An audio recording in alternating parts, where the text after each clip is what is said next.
Huwag niyo ko ikulong! Hindi ako scammer! Itigil niyo na yan! Hindi si nanay ang scammer. Pero nasa bahay na to, ang totoong scammer.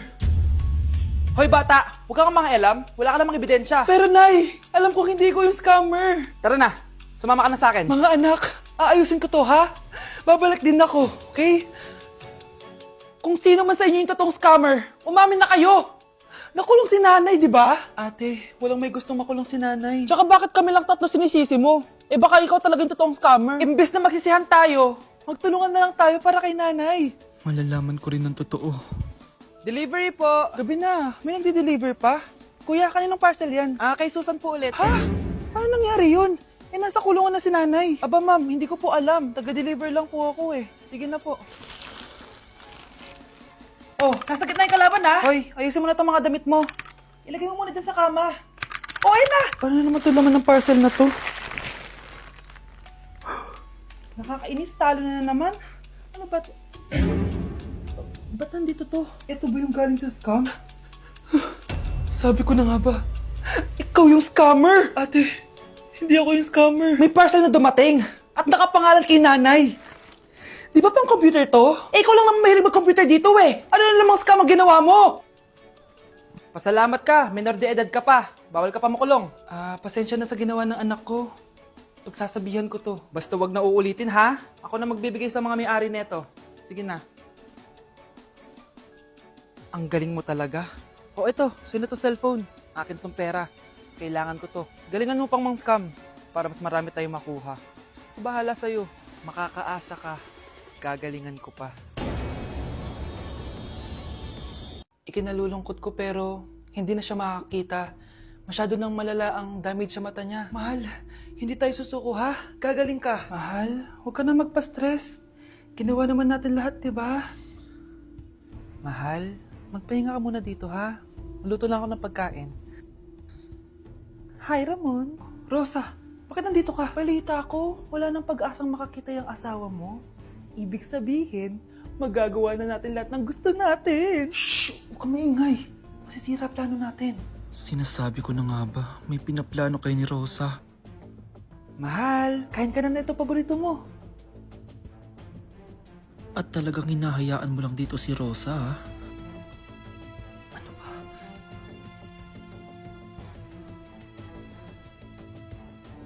Walang ya kayo? Sa harap ko pa talaga at sa sarili kong bahay? Tay, nabalitaan ko yung nangyari kay nanay. Ipagdasal na lang natin na gumaling pa rin siya, anak. May CCTV dito sa bahay. Kailangan kong makuha yung mga files na yun. Nay? Nay?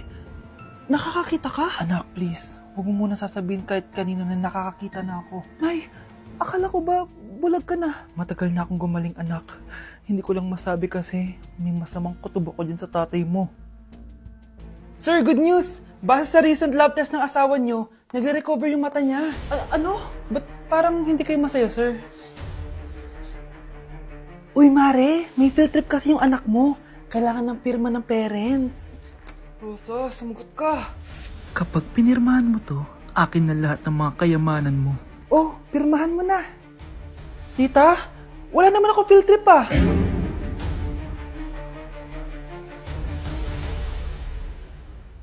Baby, away tayo. O ano anak, puro bebe time na lang? Di ba may exam ka pa bukas? Opo, Nay. Try mo kaya mag-review para di ka puro bagsak. Diyos ko. Sige, Nay. Challenge accepted. Makaka-perfect ako sa exam bukas. Sino nagsabing hindi ko kaya mag-review? Baka Scarlett to. Ba't tumatawag na to? Oh, bakit, Bes? Nag-review ako. Te, may bago akong chika. Importante ba yan? Importante. So, eto na nga. Go, Te! Spill the tea! Ano nangyari? 1 hour later. O siya, sige na, Te. Mag-review na talaga ako. Storbo. Saan na ba ako? X, Y... Hala, break na sila. Ano nangyari? 1 hour later. Mag-review na nga ako.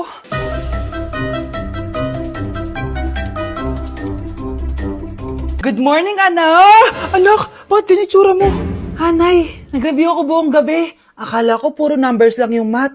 Bakit may X and Y? Di bale, anak, gamitin mo tong Radiance Glow Pure Blossom Elixirs ng YOU. Meron tong toner essence at illuminating serum. Ano naman yun, Nay? Ano to? Nakaka-bright, repair, at protekto ng skin. At di lang yun anak, nakaka-reduce to ng oiliness at ng skin texture. Suitable to for all skin types, kaya gamitin mo to para fresh ka bago ka mag-exam. Ay, ang fresh nga. Glass skin, no? Super lightweight at super dali lang pala i-apply nito, Nay. Go na, anak. Islay mo na yung exam mo. Good morning, class. Ready na ba kayo mag-exam? Sure nang makaka-perfect ako kasi nag-review ako. First question. Kung 5 ang kinain na pizza ni Maria at 2 ang sapatos ni Cardo, gaano kalayo ang Earth sa black hole?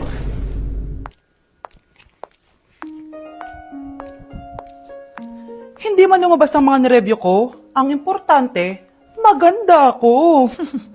Death certificate? Hindi naman patay si tatay ah. Anak, alam kong nasa kwarto ka ng tatay mo. Si nanay. Anak! Nay, tawag niyo po ba ako? Wala. Kala ko nasa loob ka eh. Sige, Nay. Gagawan ko na po ng pagkain si tatay. Kailangan ko malaman ng totoo. Sorry, Nay. Kailangan kong gawin ito sa'yo. Nay, eto na po pala yung pagkain ni tatay. Ginawan din po pala kita. Buti naman naisip mo pa ako.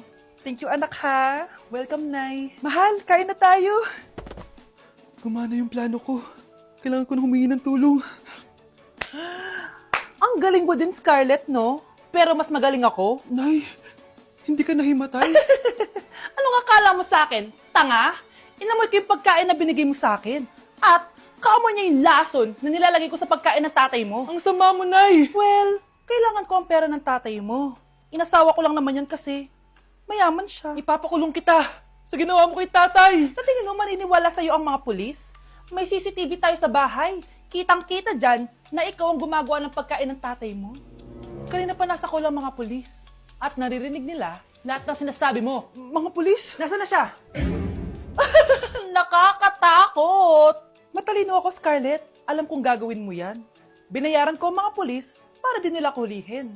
Pera-pera lang. Walang iya ka talaga, Nay. Mama ka na sa akin. Italin nyo na yan. At siguraduhin yung hindi makakatakas yan. Ano? Itatali? Hindi! Shh, Scarlett. Itatakas kita, ha? Alam ko lahat ng baho ng nanay mo. Tita? Scarlett? May kausap ka ba? Nandiyan na si nanay. Bilisan mo. Paparating na siya. Bibilisan ko na. Hala, na paano siya? Be, anong iniiyak-iyak mo dyan? Nagre-relapse ako, be. Nakita ko kasi mga favorite song namin sa Spotify rap results ko. Lo, OA mo, be. Okay, class. Kanina notebook to? Hala, diary ko ba yun? Sige, tatapon ko na to. Total, wala naman may-ari sa inyo, ha? Ma'am, wait! Diary ko po yan. Oh, Scarlett. Pwede mo bang basahin sa buong klase kung anong laman ng diary mo? Babasahin? Ma'am, nakakaya. Go, Bes! O, ganito, Scarlett. Pag binasa mo yan, may plus points ka sa akin. Sige na nga, para sa plus points. Dear Diary, Niligawan ako ng crush ko. Para ako nasa movie at kami yung bida. Siri, play Snow on the Beach. Yee! ang harot ha? Kaya pala may Taylor Swift ka sa Spotify rap mo ha. Ano ba? Ito na nga, next na. Dear Diary, Nagselo siya sa boy best friend ko.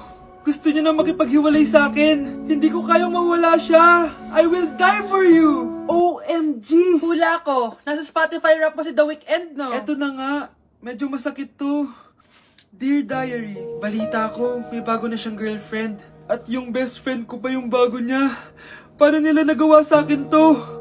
Parehas silang traitor. Hala, okay lang yan, bes. Kaya, ayun, nasa top song ko yung Kill Bill ni SZA. Magre-relapse na yan! Tumigil nga kayo! Class, tumigil na! Hello ma'am, sorry I'm late. Nga pala, class, may bago pala kayong kaklase. Dear Diary, eto na ba yung binigay ng universe para sa akin? Hi, classmates. My name is Jake. Ang pogi ng pangalan, tapos ang tangkad niya pa. Siya na talaga yung para sa And akin. sa mga nagtatanong, may jowa na po ako. And 3 years na po kami. Dear Diary, suko na ako. Ayoko na magjowa. Mamamatay na lang talaga akong single.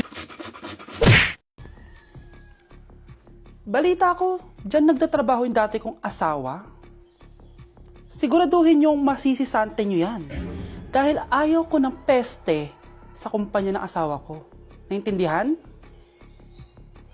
Susan, alam mo, feel ko talaga mapopromote na ako anytime.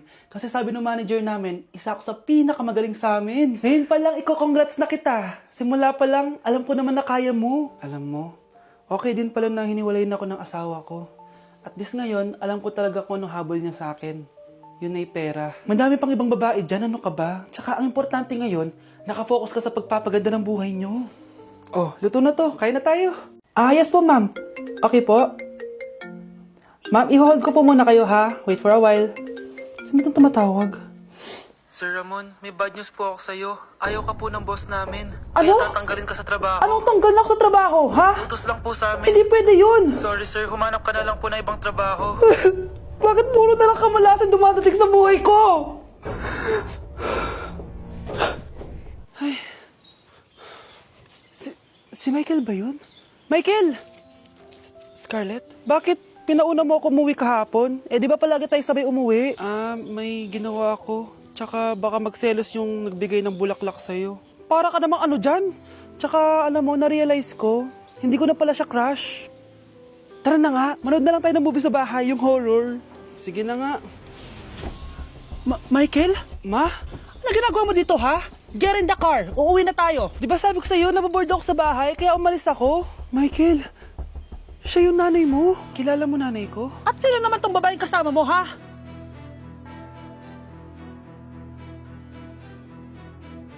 Nay, sorry. Napagastos ka pa tuloy sa pagpapa-hospital sa akin. Ano ka ba, anak? Nawala na nga sa akin yung kuya mo, di ba? Ayoko namang mawala ka din sa akin. Hello po, good morning. Dok, ano po balita? Makakalabas na po ba si Scarlett bukas? Ma'am, may good news po ako. Pwede na po lumabas si Scarlett bukas. Salamat sa Diyos! Hindi na ako magiging pabayang ina. Ayoko na maulit yung nangyari sa kuya mo. Nay, Ano pala nangyari kay kuya? Hindi mo pa nakwento sa akin yun. ha? Bata pa yung kuya mo, anak, nung nawala ko siya sa palengke. Mare, magkano tong sitaw? 50 na lang sa'yo, Mare. Ang mahal naman, Mare. Pwedeng 20 na lang to. Mga laruan ba yun? Ang ganda nun na. O siya, sige na, kumare naman kita eh. Ayun yung gusto ko sa'yo eh. Tara na, anak. Anak, anong lugar na to? Nasaan yung batang yun? Nasaan na si nanay? Nay! Anak! Ate, may nakita po kayong bata dito? Ay, wala po akong nakita eh. Nasaan na ba yun? Anak! Simula noon, hindi ko na nakita yung kuya mo, Scarlett. Hanggang sa may pumuntang pulis sa bahay natin. Ang sabi nila, patay na daw siya. Grabe naman yung nangyari kay Kuya Nay. Ang lungkot naman po pala nung nangyari sa kuya ni Scarlett. Sige na po, ma'am. Kailangan ko pa pong bisitahin yung mga ibang pasyente. Sige po, Dok. Salamat po. Anak, ang importante, makakauwi ka na bukas. Opo, Nay. Makakapag-thirst trap na ako ulit.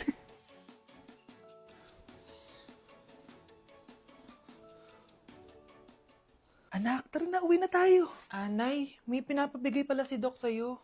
Oh, ano naman kaya to?